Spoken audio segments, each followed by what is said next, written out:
friends, and welcome. You know, I really love our intro music. I think Phil created it special for the show, and I really love it. So you guys tell me, what do you think about our intro music? Friends, so welcome in. Today we are getting to know Charlie Kirk a little bit better.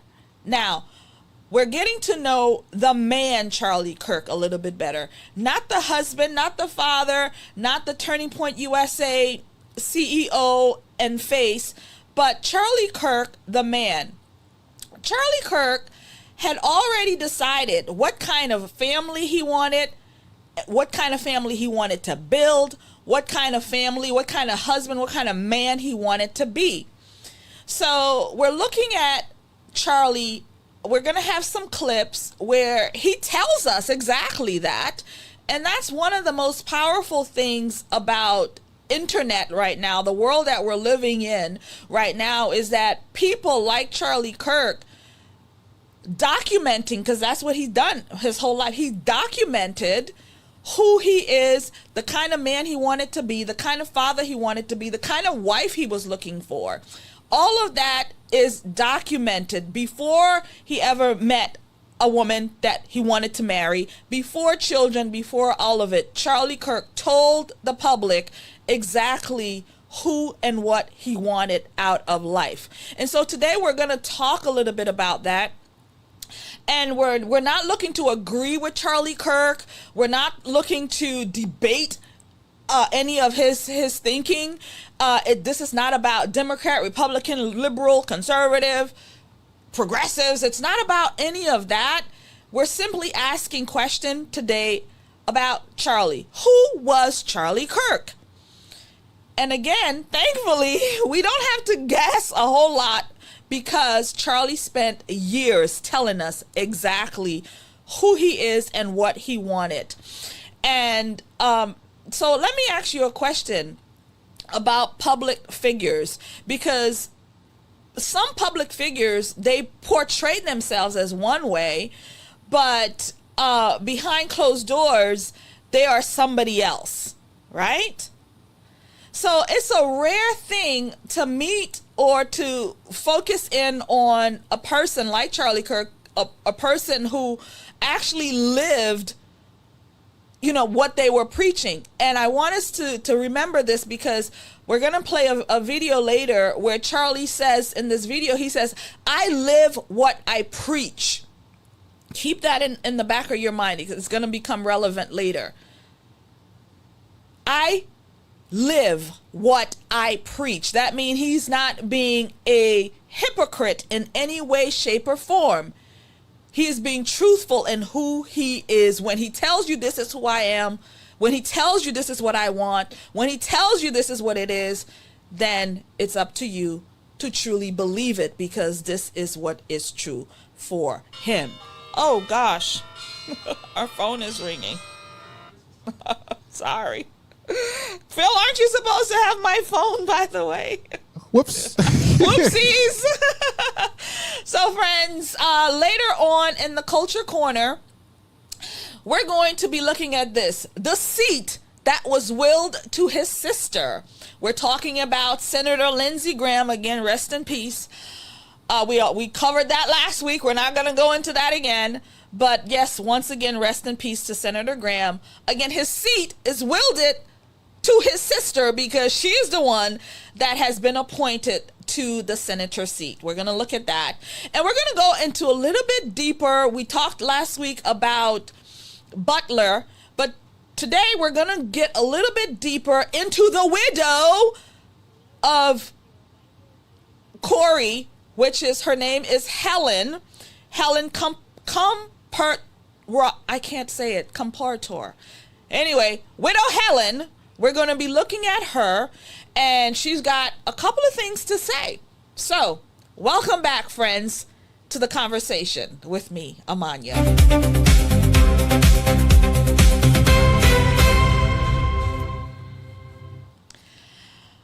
All right, friends. So, please don't forget to like the conversation, hit that subscribe button. We really need your help. Use the super chat feature to amplify your voice so your comments could be read. Buy the merch. Look at that. Buy our merch. Yes. We've got, as you can see there, we've got some hot stuff coming. And I love this. I need the that allegedly, hat. potentially, and possibly. I need that hat today, Amania. You need the hat today? We got to get him the hat today, friends. So we're going to be working some more on our merch. So again, support the show. We've got some great things down the pipeline to show you guys, including our new website. Maybe we'll display everything next week, and maybe we'll take some time to do that next week. So thank you again for your support. Really appreciate it. And so as we do this, we're going to just throw our disclaimer out there. Once again, this is an investigative commentary, right? This is opinions, and we live at the corner of allegedly, potentially, and possibly. We are not here to accuse anyone. We are simply asking questions. Accountability is not hostility. So we seek truth and clarity here on the Amania Show, and we have our freedom of speech and freedom of the press granted to us by the Constitution. And so we're going to make sure we keep that in mind. And so, friends, we thank you for coming along for this investigative commentary. So let's get into Charlie Kirk. Who was Charlie Kirk before? One thing that really does fascinate me is that Charlie believed these things. He didn't just believe, but he lived it. When he got married, he wasn't just looking for any kind of wife, any kind of person to marry. Before Charlie even got married, what shaped him? It wasn't his marriage that shaped him. It wasn't fatherhood that shaped him. He already had beliefs years prior. And, maybe he was looking at the example of his parents. I don't know how long his parents were married for. And I know early on, Charlie would talk about family a lot. He would talk about the disciplines and things like that with his family. And I don't know if you guys know it, but Turning Point USA actually started in Charlie's garage. So he was at home in Chicago, or Illinois, I should say. These are the places that were shaping him. So Charlie already had visions of what he wanted, but he was just looking for someone who shared those same kind of values. There's a big difference between the vision and someone actually coming along to be able to share those same values. So we've got some clips of Charlie, and I want to play one of the first, and we're going to cover a good amount of short clippings just to show you again where he was, what he was thinking in reference to all of these different topics, especially of the responsibility of the man, responsibility of the woman, responsibility of the family. And so he already had thoughts on what women should be doing and what women shouldn't be doing. So we're going to look at this clip. This is Charlie in his own voice telling us what he believes. So we're going to look at that clip, women and feminism clip. How do you believe feminism should be defined, and do you think it can be reconciled with conservatism? It depends. There's first, second, and third wave feminism. First wave feminism is that women should have a right to vote. Second wave feminism had a lot of problems, which is the female liberation movement, that women should not just be at home, but they should get into the workforce. Third wave feminism is complete garbage, which is toxic modern day feminism. There are some good aspects of second wave feminism, but at the core of feminism, we have to ask the question is, has it made American women happier? And it hasn't, actually. American women are more suicidal, more depressed, more anxious than they were prior. You usually have the agency and liberty to do whatever you want, but many women, a majority, like 90+% deep down, have this urge to reproduce and to raise children, and we are telling them to forsake that and go become a CEO of a shoe company. And we're wondering why so many young ladies are miserable and angry, because they're at war with something within them that they actually want to do, which is to have a relationship, have children, and nurture future humans into this world. Whew. In his own words, friends, notice something. Charlie isn't talking about politics per se. He's talking about purpose. He's talking about family. Whether you agree with him or you disagree with him, when you listen carefully, he keeps coming back to the family. He comes back to the woman, the wife, the mother, the children, the family unit. What God wanted, what God created in that form. And so Charlie believed that men and women were created for complementary roles, not identical roles, but complementary. That idea would become central, I believe, to his marriage. Again, everybody has their roles and we complement each other in the building process. And we're going to get into that a little bit later. But yes, complementary roles, not identical roles. And I want us to play another clip where Charlie is talking about women, young women, and talking about, them getting into the marriage space and finding a husband and so on and so forth. And he believed that this is where women, actually, I don't have that clip. I don't think I pulled that clip. I don't think this is it. But Charlie, there's a clip out there that he is actually saying, yeah, go to college.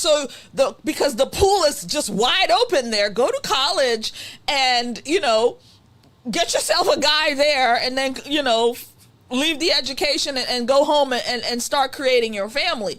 So those are some of the things that he believed. He think that the college campuses is a good breeding space for you because there's so many young people there and you have the ability to connect with somebody on that college campus. So he believed in it. But anyway, we're going to look at women should marry young. That clip. Men are turning more, we're proven to be More right-wing. more conservative, but the women are suffering out here. So I would like to know, I'm involved with TP USA, and I want to know what it is that I can do when I'm around women here in Las Vegas, Nevada, which I'm battle-born in this battleground state. And I would like to know what I can do to start to change minds with love. And why do you think women are so liberal? It's I watched you on the whatever. Yes, Yeah. and it's crazy. I mean, it's just it's so hurtful to see, how they are sexually and how it's just so, okay. And I think that a lot of them are suffering, and I think that there's a lot of father issues there. A lot of daddy issues, for sure. Issues. Yeah. So look, I'm not an expert in how to win over young women for conservatism. The biggest thing is this: more young women need to get married at a younger age and start having kids. The single woman issue is one of the biggest issues facing the civilization. Yeah. We have more single women in the early 30s that are the most depressed, suicidal, anxious, lonely in America's history because there's a biological clock that's going on, and they realize that they're not going to be able to have kids and that they're not as desirable in the dating market or in the dating pool, and so they start to lash out on the rest of society. So date like you're gonna marry, I guess that's gonna be. Well, yeah, just get married early. Like, reject the siren song of modernity and have lots of kids. Like, being a partner at a local law firm actually isn't that big of a deal. Having 3 kids is a really big deal and will make you happier. And it's okay to be a stay-at-home mom. In fact, we need a lot of stay-at-home moms. And a lot of women want to be stay-at-home moms, and we have miserable women because we've been shuffling them into a corporate wasteland when in reality a lot of them don't find a lot of passion or fulfillment in that line of work. And who can blame them? Exactly. Thank God you. bless you. Appreciate it. Thank you. Ooh, out of the mouth of Charlie Kirk. This is one of the most controversial ideas that Turning Point, or Charlie, I would say, used to have. Marriage, getting married young women, getting ready to have children, get married, and so on. Some people hear that and immediately they think, oh, well, Charlie is attacking women. But I don't think he is. Or is he urging young women to pick a different route, pick a more traditional route? So different doesn't necessarily mean failure, and it doesn't necessarily mean success, but it's picking a side where he's saying in that video that some of these women, they're so miserable because there's a time clock in there that's going. And if you recall, a lot of women, you know, in their 30s, and they're like, oh my God, my time clock is ticking. And we're not talking about those women who are having babies in their teens. We're talking about women who preserve themselves. They went to college and they did all this and they didn't find a mate. And so they went into the corporate world hard. And they never made time because they were busy building in the corporate space. And then, you know, 30 comes around, they're like, oh my God, my time clock is ticking. 35 come around, they're like, oh my God, and 40 comes around and it's done. So, and he's saying, use those useful years, because this is when you're going to find somebody. This is when the body is prime and ready to produce, and get married and get it done.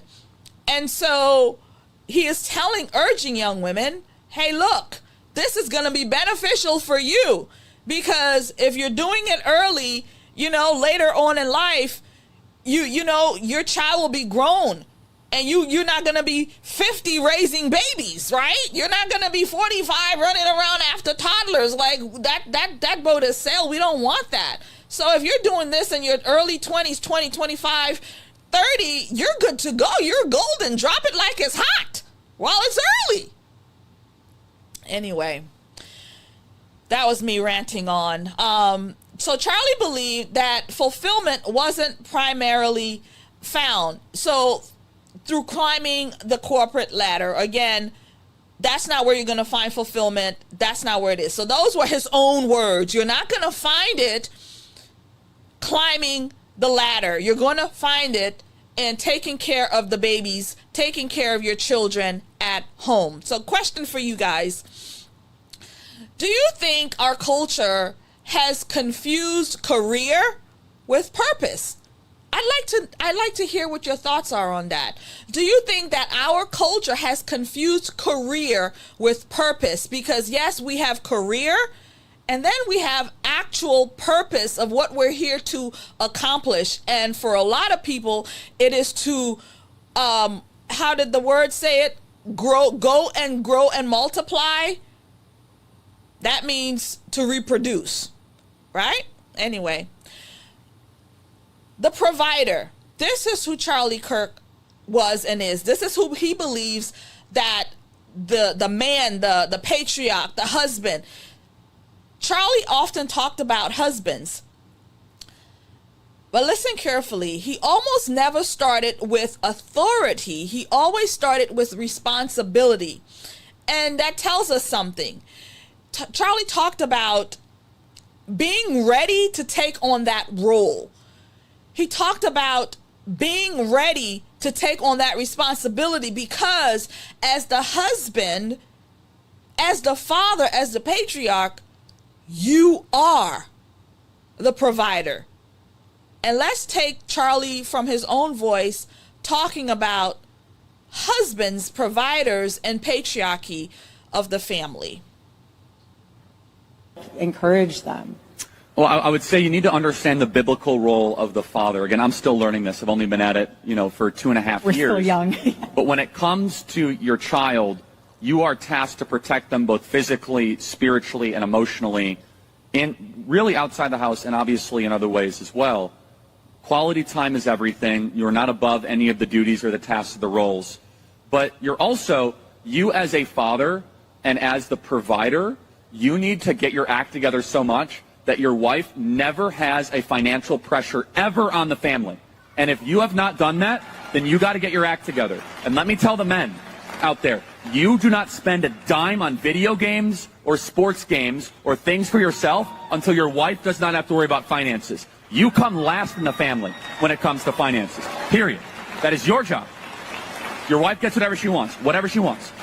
The kids get whatever they want. And I hear all the time, like, well, it's really hard to meet ends meet. Like, let's go get a beer. I'm like, you have no reason actually to do that. Like, you are tasked with the provider. Oh, what you want all the benefits of being called the head of the household, but none of the responsibilities or the obligations. And it comes with a lot of responsibilities. And so, again, I speak very directly to young men. Erika's the, young woman outreach part of this. But young men need to be talked this way, actually, because they say, oh, I want to be a dad. Like, really? Are you earning enough money? Have you done the right work? Have you asked for a raise, asked for promotion, got up earlier, stayed up later to make sure your family does not have any financial pressures or issues? People say, oh, it's not that easy. I understand that. But then you need to come last in everything, in the sense where I'm not going to spend money on myself until my family is able to not have that kind of financial pressure. And guess what?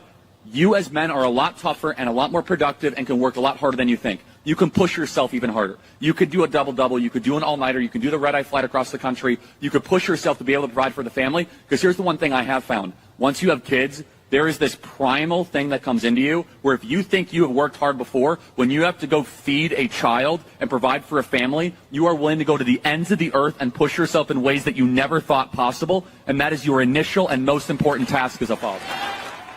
Ooh, again, out of the mouth of Charlie. One of the things that kept coming up, provider, not dictator, not king, not boss, but provider. That means someone else's needs come before your own or his own. The need of the mother comes before, the need of the children comes before, the need of the family comes before. That is what the provider does. And the provider is going to provide whether he is here to provide or whether he is not here to provide. So Charlie Kirk believed in making sure that his family would want for nothing, his children would want for nothing, that he made sure that they were provided for. He made sure that they would provide it for, and you heard him. The wife would need for nothing. His wife would need for nothing because he made sure as the provider, all of that was set up. He had taken care of business so that his children would be cared for. And guess what? His grandchildren would be cared for. Again, generational wealth was built with Turning Point USA and his vision as the provider. And I'm going to stop hammering that because I want my point to come across seamlessly. That he provided, whether he was here or not, for that his wife and his children would have no need for anything else. We're going to put that hammer down. So Charlie Kirk wasn't describing privilege. He was describing obligation, the house, the bills, the future, security. In Charlie's mind, those burdens belonged to him, and he made sure that they were dealt with. So question for you guys, whether you agree or disagree with Charlie Kirk, do you think our culture still teaches young men that providing for a family is one of life's biggest callings? Or has that expectation changed? And I want you guys to talk about that in the chat. I'd like to hear your thoughts about that, because when we look at the landscape now of young men, are they putting themselves first, or are they putting the need for the family or their children? Because again, we do have a lot of broken where it's baby daddies and baby mamas and so on and so forth. I'm not going to go get down that rabbit hole. But do you think the culture still teaches young men that it's your responsibility to provide for your family? Not child support, not the government, none of that, but it's you. But I'll leave that to you guys to talk about in the chat, okay? So next, Charlie didn't just build Turning Point USA. He believed men should build families, communities, churches, businesses, a legacy that would outlive them. And we see that with Turning Point USA. And we see that with all the different branches that he put into Turning Point USA. Turning Point Faith for the churches, Turning Point Action for the political space, Turning Point for the community as a whole, what he's doing on the college campuses, or I should say what he was doing. It's a legacy, and that legacy is going to outlive him. He was thinking years and years ahead about, what he wanted to do, what he wanted. And I'm so glad that, again, there's a footprint leading us to where he was going.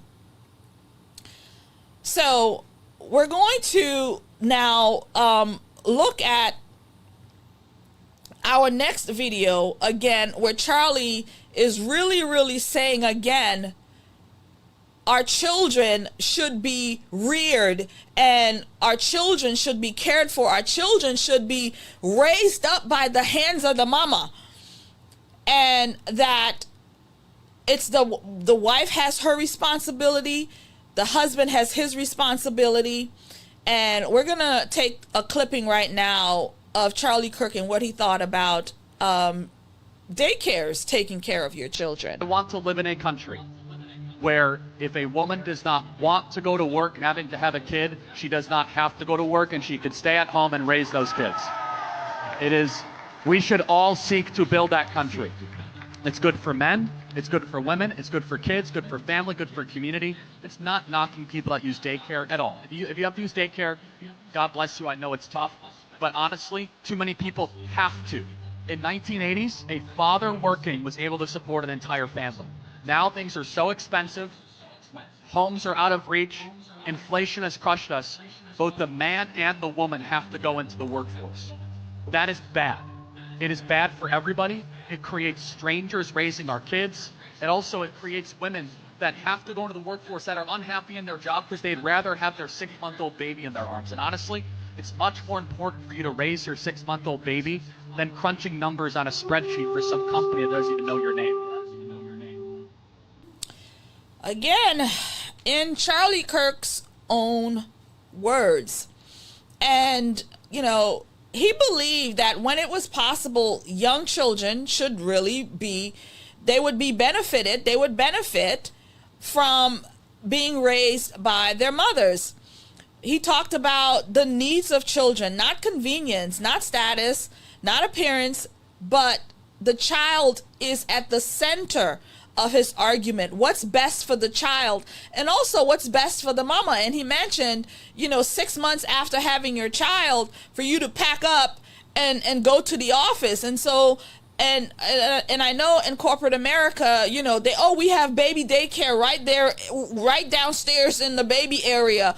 And so they've literally created an atmosphere, at least some of the larger companies, where, hey, your baby can come to work with you. We'll just leave them downstairs in the daycare while you're crunching numbers in the other room. But it's very different, right? Because it's kind of weird. But Charlie is saying, no, if we're able to, let's have our mamas at home doing these kinds of things, not in some corporate office doing that. So again, he believed that the parents should be, or the mama should be, really taking care of the child. And he mentioned that 6-month-old baby where, you're not ready to go. You want to be home, you want to be taking care of them, and you want to be there because those are precious and special moments. So give me a second here. Excuse me. So parents out there, I'd love to hear from you. What do you think matters the most during a child's early years? Tell us to us in the chat. Excuse me. Oh, That was a powerful video from Charlie. yeah, thank you. Yeah. It was. It really is. But the thing is, he's telling us what he wanted, it's in his own voice, his own words. So, all right. So drop us in the chat. What do you think about that? And so now I want to talk about the shared vision with the two. Every person has ideas, but ideas don't become life until you find somebody you want to build with, until you find somebody you want to share with. And for Charlie Kirk, that person was Erika Kirk. And I'm going to take a moment now to play a short clipping. We're not going to play the whole thing from this. It's the montage of Charlie Kirk and Erika Kirk. We're just going to play a little bit so you can see a little bit into who they are in their life. Asked, who is Charlie Kirk? First and foremost, a Christian, saved by Jesus Christ. If everything completely goes away, how do you want to be remembered? I want to be remembered for courage for my faith. That would be the most important thing. Most important thing is my faith in my My husband, amazing wife, got married just about a year ago, which when you meet my wife, you'll realize I'm the luckiest person. I totally outkicked my coverage. I way under, let's just say I'm not qualified for that whole deal when you meet my wife. She's amazing.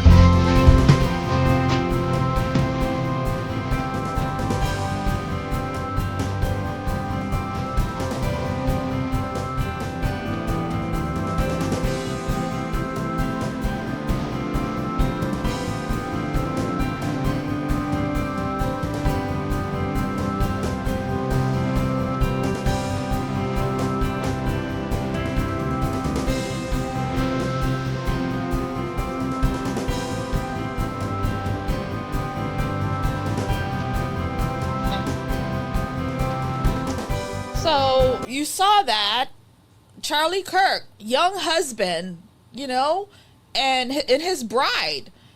And that montage showed us, he loved her.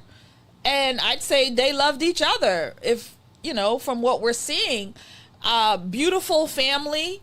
And, it doesn't look, for somebody like Charlie Kirk, who's been in the public space, any woman that would be marrying him would know all of the things that he stood for, what he was looking for, what he wanted, what he expected, especially. And it doesn't look like, he convinced Erika Kirk of anything, or I should say Erika Francevay.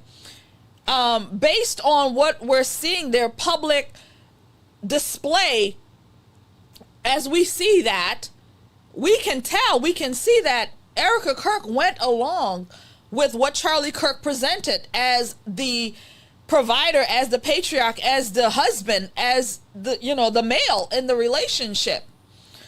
And they both had their roles.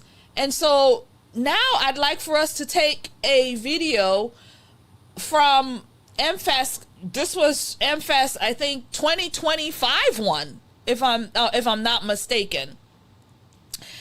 And this is where I think it was 2025, if I'm not mistaken. And this is Erika Kirk speaking on her role, how she portrayed it in the marriage. Play that for me, Phil. And we should speak about how our family, I could be traveling for 6 days, but as long as we get one Sabbath, it makes up for all those 6 days. No phones, no technology, just family and quality. Well, and it's quality over quantity. And, when Gigi sees you walk into the room, she just beelines for daddy. But it's one of those things, too. I mean, people have asked, how do you do it when Charlie's traveling and, all over the place? It's because we understand our biblical roles in our marriage. He is the head of the household, and I am not a servant. I am not a slave to the master. I am his helpmate. I am the guardian of the home. That is my domain. And the enemy would love nothing more than that territory, because those four walls are not just a home. Those four walls are for when he comes home after battling and building. And those four walls are the walls. I mean, we're creating our child's childhood, which is so special. But it's one of those things where we understand our roles, and, we ask each other every single day, how can I be praying for you? Is there anything I can do for you to help make your day better? And I always want to know, what do you need in order to, when you get home, take your shoes off, like an easy, soft landing pad for each other. So it's just being a team and loving one another and knowing that you guys aren't against one another, but we're in the thick of it together. Yeah, and then being able to then go back. Okay, so there you hear it out of the mouth of Erika Kirk that she is the guardian of the home as her husband goes out there to build and to provide and to do the thing that he is called to do. She is there to be the guardian of the home, to be there for the children, to be that person. She's not saying I'm a corporate executive. She didn't describe herself that way. She didn't describe herself as a public figure. She didn't describe herself anything but. She said, I am the guardian.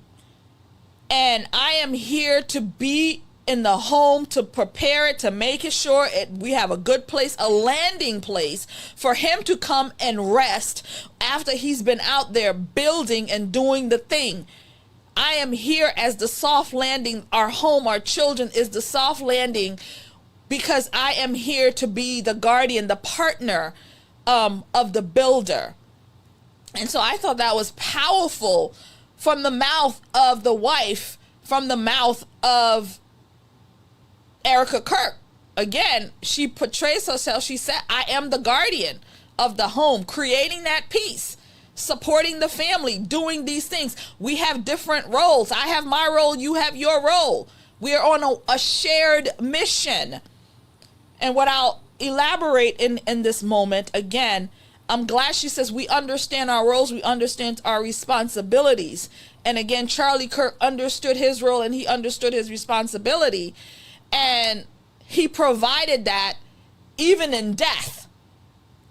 He provided those protections for the family.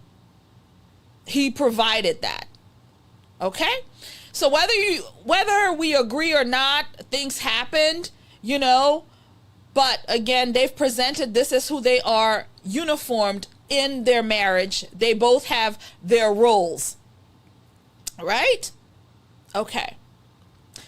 Next, what I'd like for us to look at is we're going to introduce Charlie as the father of his children. We're going to play, I got a couple of clips. We're going to play Charlie with his children. This is the first clip, Charlie and his daughter, Gigi. Story time. So we're here at Bill's Burgers in New York City. And right near this very table was the first time Dada met Mama. And it started as a job interview. And I was asking all these questions. Philosophy, religion, Jesus.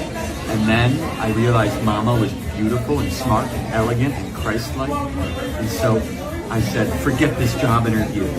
I want to date you. And I said, I have enough friends.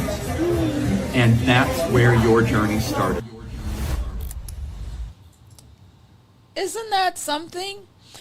And I saw a clipping of Charlie Kirk when he talked about this before. And he said he grilled her for like 3 hours that first day. As he just said there, some of the qualities that stood out to him was that she was Christ-like. And any woman who would have gotten involved with Charlie Kirk would have to be Christ-like because he was Christ-like. And so that was a major thing.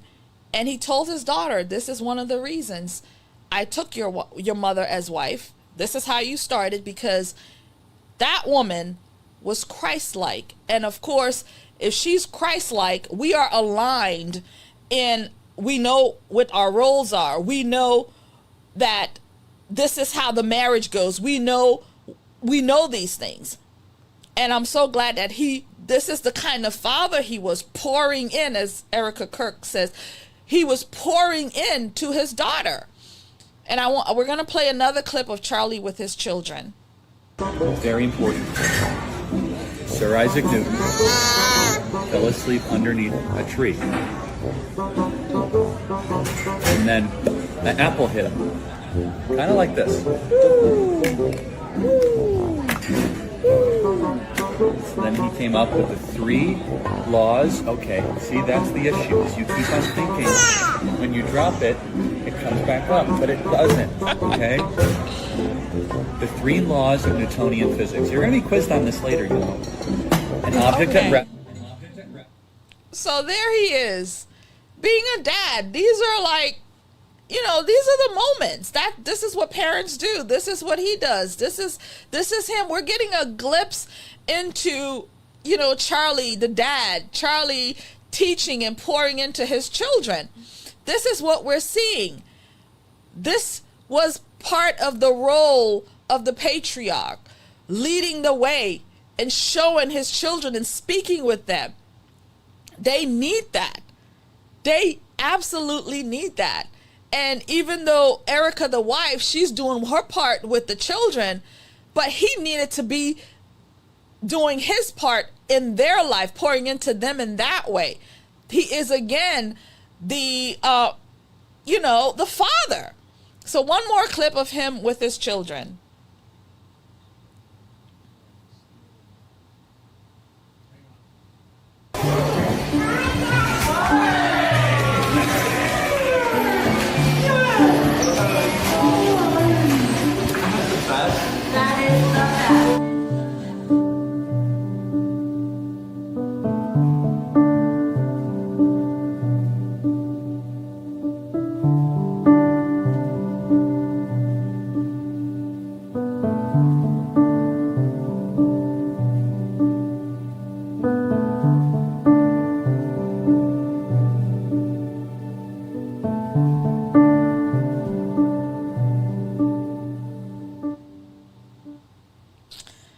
So, I mean, it's so beautiful to watch, to see him with his children. They've lost their father, and now there's a space, there's an empty space there where Charlie used to fill for them.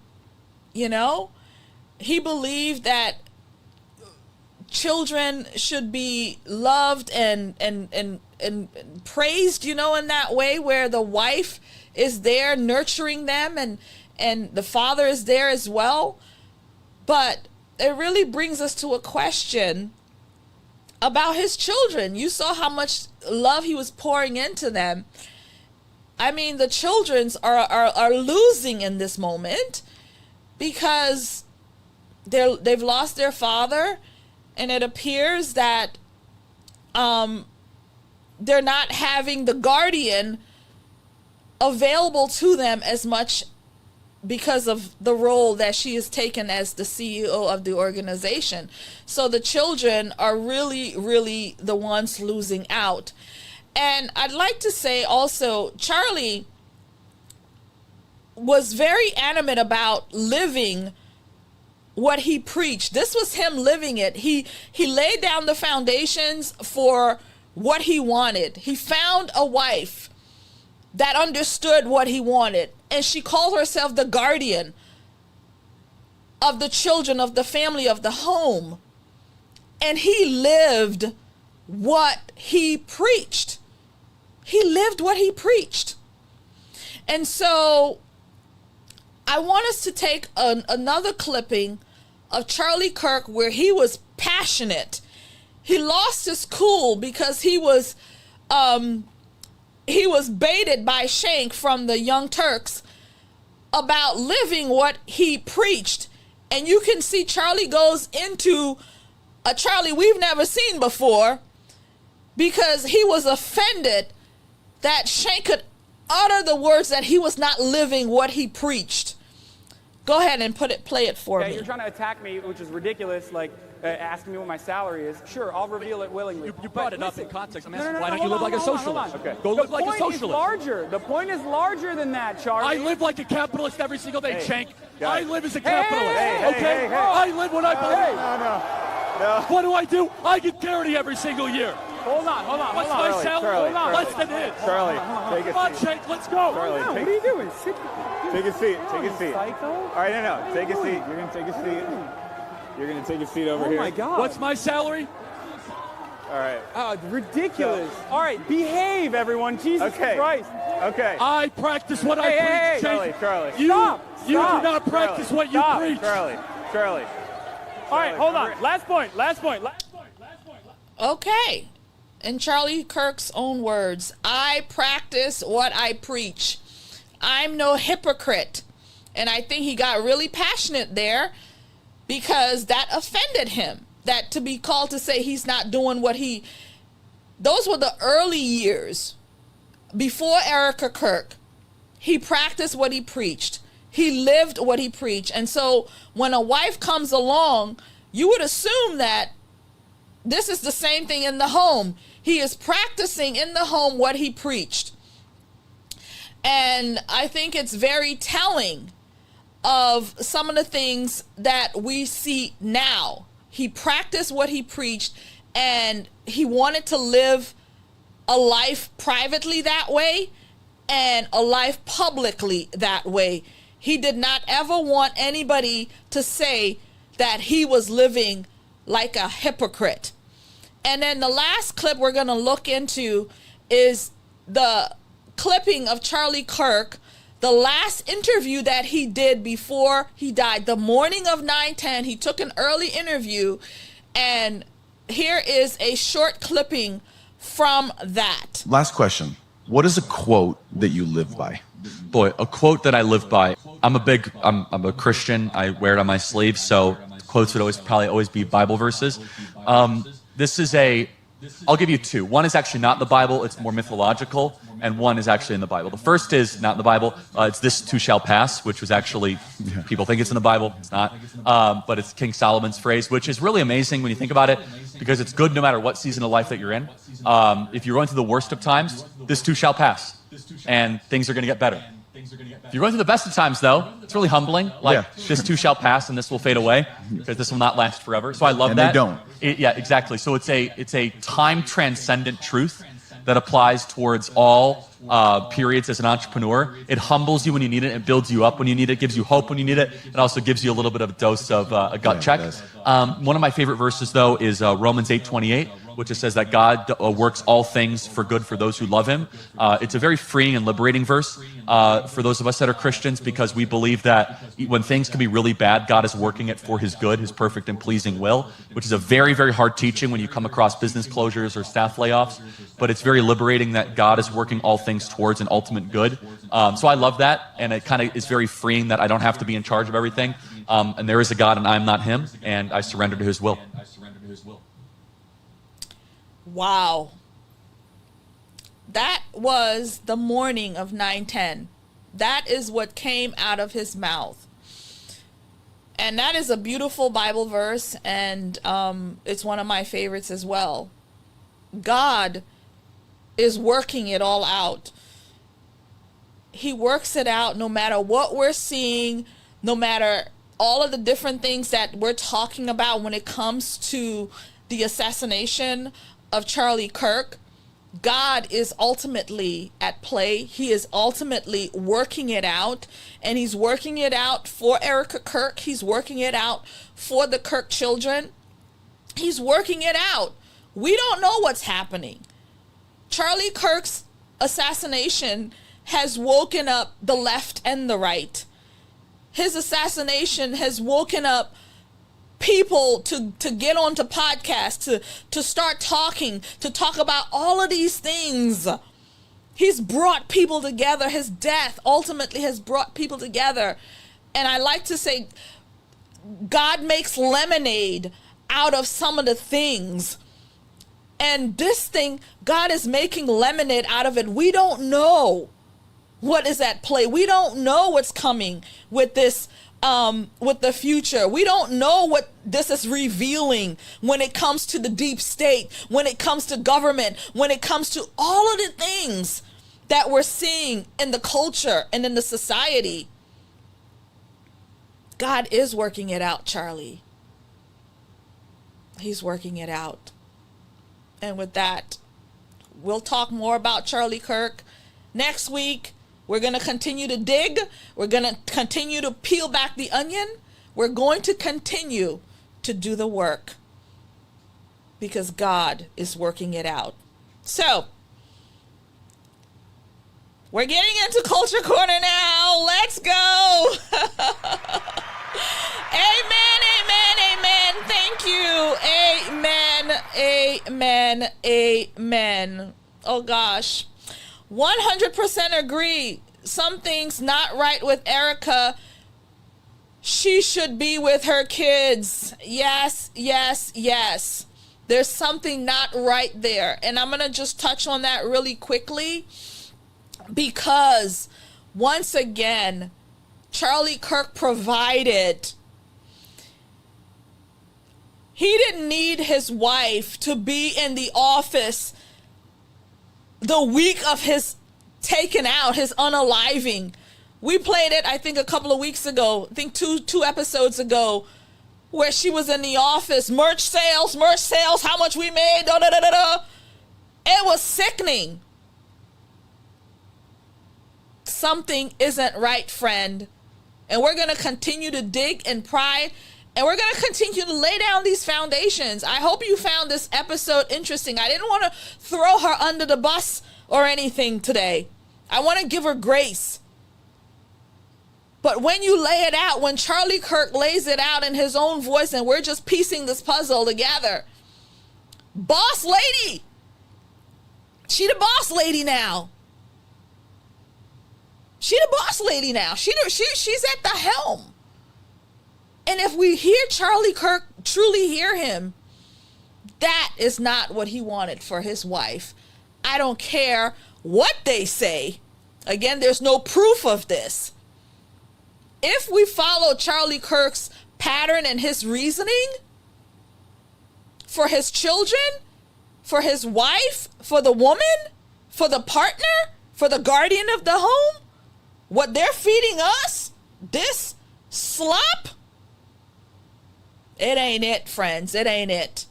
We're going to leave it there as we get into the cancel culture. The Culture Corner. We're getting into the Culture Corner. We got 2 stories for you guys in the Culture Corner. And thank you guys again for participating in the conversation. We thank you all so much because when you participate, when you comment, that lets the algorithm know that, hey, we're interested in this content. Give us some more. Give us some more. Give us some more. So we thank you for your participation. So like, comment, share once again. So, Culture Corner. We're going to talk a little bit about Butler. And we're talking about Helen, the widow. The widow of Corey. Now, Helen has some questions. Her family has questions.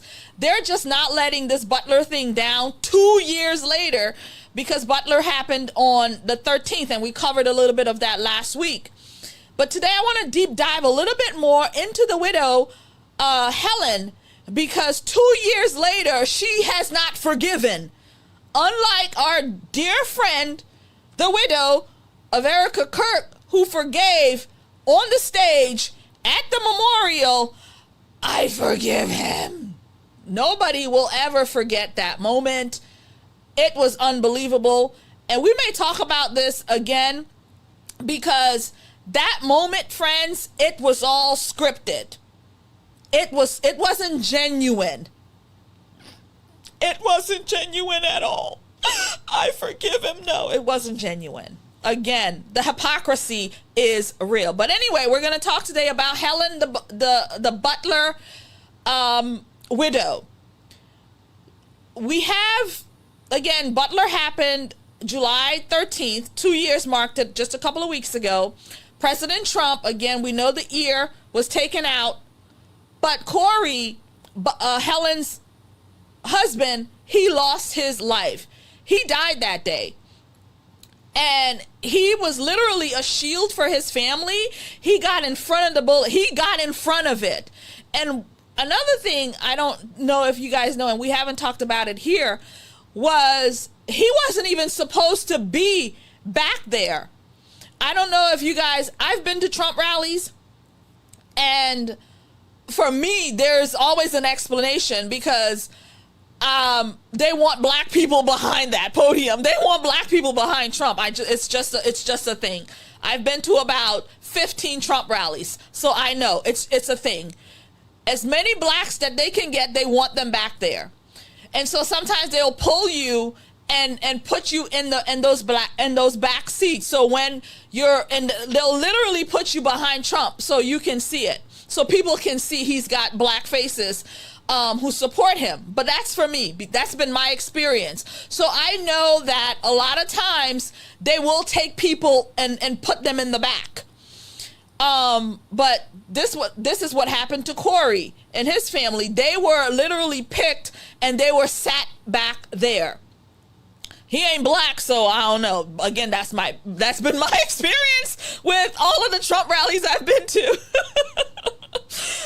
But Corey and his family were put back there.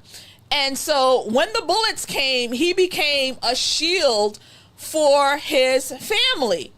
And we have a clipping of his family talking about it. His daughters go into conversations about what happened that day. We'll take that clipping. Yes. Hero firefighter who was killed protecting his family during the assassination attempt on Donald Trump. This morning, we're hearing from his family in an exclusive interview with ABC Pittsburgh affiliate WTAE. Erika Kirk joins us now with the story. Good morning, Erin. Good morning to you, Lindsay. This family was reluctant to speak out, but we're hearing from them for the first time since the volunteer firefighter was killed in the attack on former President Trump. This is the family he died protecting. He definitely was a hero. He saved his wife, he saved his child, and he was just the best guy. He was just the best.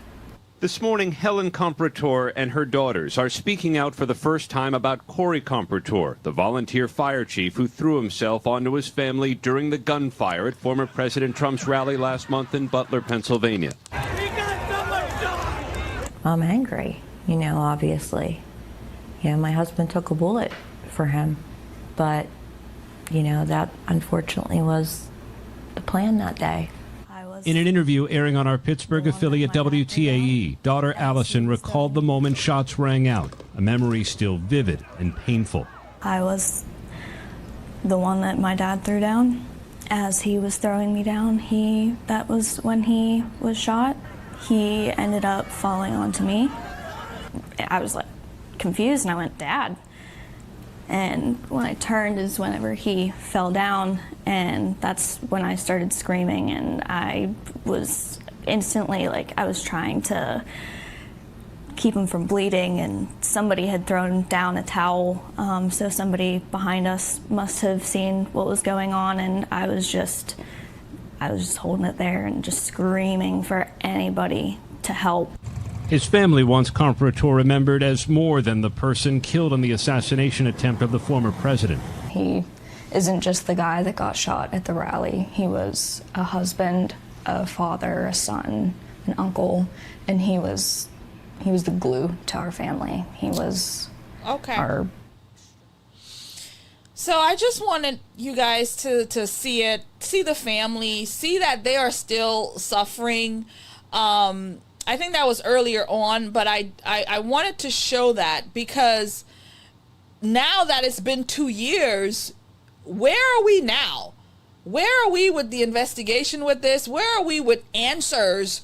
Where are we with that?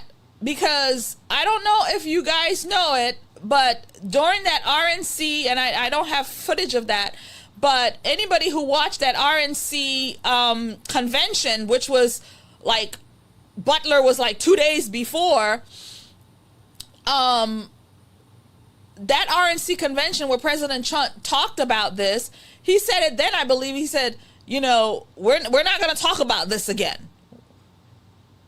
Which tells us Donald Trump is somebody, President Trump is somebody who never lets anything down. I'm a Trumper.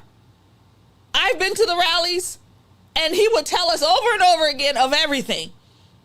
He never let anything down. But this, where somebody tried to take you out, you shed blood, a man was killed, we don't want to talk about it? We're not going to dig deep? Now we're in the White House where we've got the FBI, the CIA, we've got all of the portals to work this thing out, to figure out who did this? And we don't have answers? Yeah, that's bothersome. The Secret Service again that day? Again, I've been to about 15 or so Trump rallies. I've been there. People saw somebody on the roof and nobody took care of it. Nothing happened. Like, all of that is suspicious.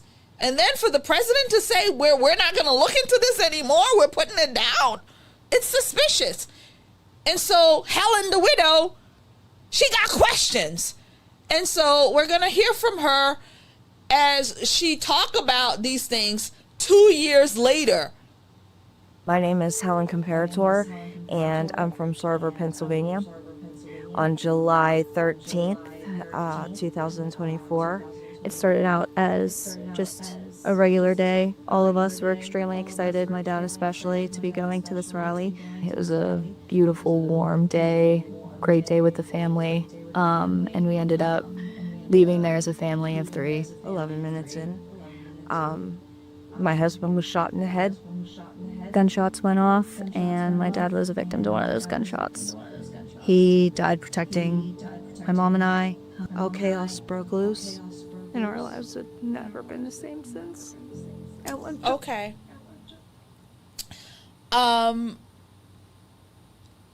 It's heartbreaking to watch that, to see that. Helen, the widow, did an interview, which we're going to look at now, where she talks about how she still has questions. And one of the questions that they posed to her was, how has the Secret Service dealt with this? How has President Trump, and she's saying, don't forget us. Don't forget what happened that day, because everybody seemed to have moved on. We can't move on because I've lost a husband. My children lost their father. We can't move on. We want answers. And we want to know what happened. Again, the supposed shooter, was killed. But Helen doesn't believe that this kid acted alone, and she still wants answers. So we're going to play the Helen as she talked with this news reporter in reference to 2 years later, where we're at. It's fake. I'm tired of hearing that. It was not fake that day. President Trump got shot. 2 years after that fateful day here in Butler, Pennsylvania, Helen Comparator is still pleading for answers. When the first shots rang out that day, Helen's husband, Corey Comparator, a 50-year-old fire chief, father of 2, dove over his wife and daughter, acting as a human shield, taking one of those bullets himself. And unfortunately, he got killed. And I don't want anybody to forget that. And I was looking right in his eyes when it happened. So I don't want people to forget that. And that we struggle every day. Still. Because we don't have answers. Helen Comparator says there should never have been a first shot that day. The Secret Service had plenty of warning of a possible gunman on the grounds. Looking back on that day in Butler, what do you think the Secret Service got most wrong? Everything. Helen's frustration validated by this DHS report. It says the Secret Service failed to establish a joint communications room with local law enforcement who had been receiving reports about the suspicious person, later identified as the shooter, Thomas Crooks. They didn't pick up the radios. They had no communication. They had no communication with the outside. None. I read in that report that there were 102 calls, radio transmissions that were missed. Yep. It says, instead, we found that Secret Service received only 5 phone calls and 3 text messages about Crooks. So they're admitting they got 5 calls and texts and they didn't do anything. But what's your reaction? My reaction is why? Why? Why wouldn't you have reacted from one? I mean, if they would have held him back off that stage and not let him go, I wouldn't be sitting here with you today. Crooks himself remains shrouded in mystery. Authorities still haven't publicly identified a motive for his attempted assassination of President Trump. You've expressed belief that the gunman, Thomas Crooks, didn't act alone. I don't believe there was another shooter there, but I believe that he was working with somebody. I believe it was an inside job inside the government somewhere. And this was political? Oh, yeah. Political. Absolutely. Yep. Have you seen evidence to that? Oh, I've been told things, but I've had something that happened with me that just afterwards, and you're starting to put the pieces together, it just made total sense. What will help give you closure? When the people who put this all together that day are caught and it comes out. So if you had a message for President Trump, what would it be? Just to don't forget us and remember what we went through that day. You know, we're still here and we need answers. Well, the widow, Helen, we're still here. We need answers. Nothing's going to make me feel better until the people who orchestrated this in the government are punished, are brought to justice. That's the widow. This is what she's saying. 2 years later, she wants answers. She feels that this was an inside job. People were involved. This was not a one-man gunman show. People were involved. It takes people to pull something off like this. And she wants answers. But the person who was targeted isn't given any answers. And they are the president of these United States of America who would have the answers, because you have the ability to have so much at your disposal. Your CIA, your FBI, your whatever they all are. You have them. Helen doesn't have them. You do. But then again, maybe he already has the answers, Helen. And you're never going to get them. Because nobody is investigating this. It's done. And once again, we are sorry for your loss. Helen, the widow. I hope you will find answers. I hope you will be able to put it down. And I know you can't because it bothers you. Because you loved your husband so. Maybe you forgave Crooks for taking his life, allegedly. Maybe. We have yes. Yes, she says, girl, Butler is a whole nother rabbit hole. Something isn't right. I'm so happy that the right and the left are waking up to all these shenanigans. They are waking up. We are waking up, friends. We are waking up. Helen still has questions 2 years later and wants answers. Yes, Erika never questioned a thing. Just building. We're going to build. It doesn't matter what happened. We're going to build hat sales, mug sales, tents. Oh, we're going to build, because that's what my Charlie would want. My Charlie would want us to build, and we're going to build. We're busy building. This is what Charlie would want. He doesn't care who tried to take him out. We don't care. We're just going to build. Oh, man. I'm telling you, it's a lot. But this is the difference between the two. These two widows. This is the difference. between the two, and I'm glad we were able to kind of compare the two. It is wild, Lux. It's very wild what we're seeing, and we the people, left, right, center, we're all coming together because we know something is off. It's off, and maybe next week we'll talk about it.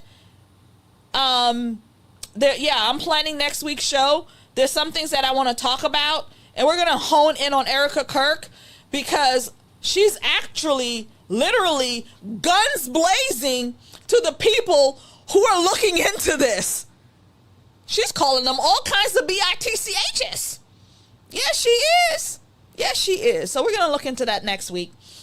Let's get into our last story in the Culture Corner. We're going to just touch bases on this really quickly. I just wanted to bring this up because I think it's critically important that when we look at our democracy and when we see what happens. So this Lindsey Graham seat, it was literally willed to his sister. Again, rest in peace, friend.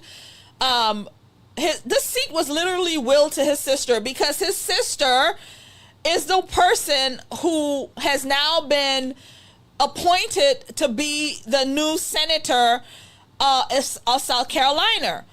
And I thought this was really, really odd because we had an election, or I should say South Carolina had an election like 30 days ago because we covered that Lindsey Graham had won the seat again. Or he had won the primary, I should say. So we just had a primary. Why is it that the voters voted just about a month ago? Why is it that they can't appoint like the next guy in on the schedule as far as who the people actually voted for? That's my argument here, is that there was just a primary where the voters voted. And yes, they overwhelmingly voted for Lindsey Graham, but there were voters who voted for the next person who was up. Can you pull that up for me, Phil? I think we have a graph of that. So, okay, they voted for this guy, was it Mark Lynch? He was up next. Why wasn't he appointed as this thing? Because the voters did actually vote for him. This thing wasn't willed. People actually voted. And I think that that's what's partly wrong with this whole setup, is that the swamp is entrenched in these kinds of things. They're going to have a special primary in August. But again, we just had a primary. They just had a primary. This guy, Lynch, in my opinion, he should have been the one to be appointed because the people actually did vote for him. So anyway, I just wanted to cover that again. I think it is disgraceful that this is where we're at when the people's vote doesn't even matter. It doesn't even count. I got a question though. Yes. How is that legal? I don't know. Because she's not I don't understand. I don't understand either. The people voted like a month ago. They had the Republican primary and Lindsey Graham died. And now the person next in the primary should have been the guy facing the opponent in November. And I think that would be fair in a democracy, right? One of our comments says they're going to pull another Kamala. That's right. They didn't let Joe they didn't let Joe do anything. They just installed this woman. They just installed this woman.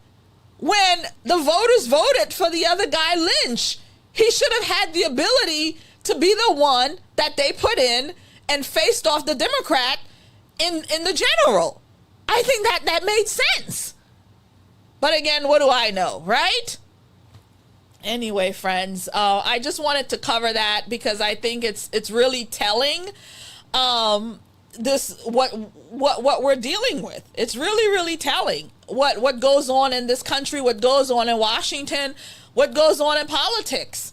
That is a perfect example of democracy not really working. Taking the people's vote and throwing it into the trash bin and installing somebody that the people didn't vote for. Just a month ago, the people voted. That should count for something. So friends, if you want to support the show, we welcome your support. Please go to AmaniaSolace.com where you can see our merch. Become an Amania Knight. That means you support the show. We're going to work on your hats. Give me my hat. I'm going to work on your hat, Phil. We're going to work on it. But yeah, we've got our Truth Seeker merch up there. Support the show so we can continue to do this work. So we thank you for your support. And we say, God bless you all. And Amania Knights, don't forget, we come with a sword, the sword of truth. So we will see you next Wednesday.